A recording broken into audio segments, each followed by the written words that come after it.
क्या आपको कभी हैरानी हुई है कि ओशो जैसे महाज्ञानी जो ध्यान, प्रेम और जागृति की बात करते हैं, वही आदमी बार बार वेदों, उपनिषदों और शास्त्रों का मजाक क्यों उड़ाता था? क्या ओशो सचमुच हिंदू धर्म, शास्त्रों और परंपराओं के खिलाफ थे, या फिर इसके पीछे कोई गहरी बात छुपी थी जिसे हम अब तक समझ ही नहीं पाए? आज के इस वीडियो में हम इस सबसे बड़े सवाल को खोलेंगे। ओशो शास्त्रों का मजाक क्यों उड़ाते थे? और यकीन मानिए, अगर आपने इसको गहराई से समझ लिया तो आपकी सोच हमेशा के लिए बदल जाएगी।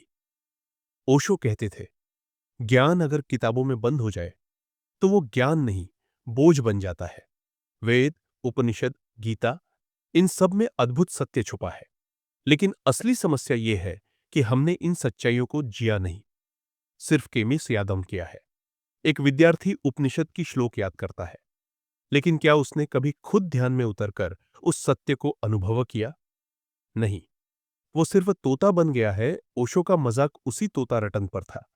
उनका वार किताबों पर नहीं, किताबी पंडितों पर था। सोचिए, भगवान बुद्ध, महावीर, कृष्ण, यीशु, इन सब ने अपने अनुभव से सच्चाई को जाना और बताया, लेकिन उनके जाते ही लोगों ने उनके शब्दों को पकड़ लिया। और शब्द अनुभव का सायार होते हैं, अनुभव नहीं। ओशो कहते थे, मृत शब्दों को पकड़कर बैठे हो और सोचते हो कि सत्य मिल जाएगा।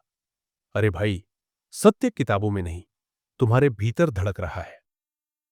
इसीलिए वो उपनिषद की गंभीर भाषा का मजाक उड़ाते थे, क्योंकि जब तक आदमी हंस नहीं सकता तब तक वो खुल नहीं सकता, और जब तक खुला नहीं तब तक सत्य अंदर कैसे उतरेगा? अब सवाल है, ओशो मजाक क्यों उड़ाते थे?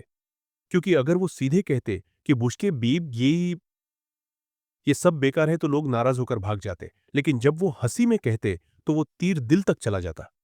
ओशो का तरीका ही अलग था। वो तुम्हें हंसाते हंसाते सोचने पर मजबूर कर देते थे, तुम्हें झकझोरते थे कि सही आती या पी।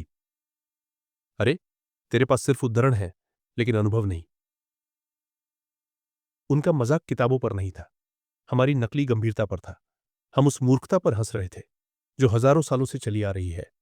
ओशो कहते थे, वेद, उपनिषद, शास्त्र, सबकी इज्जत करो, लेकिन उन्हें मंदिर की मूर्ति मत बनाओ।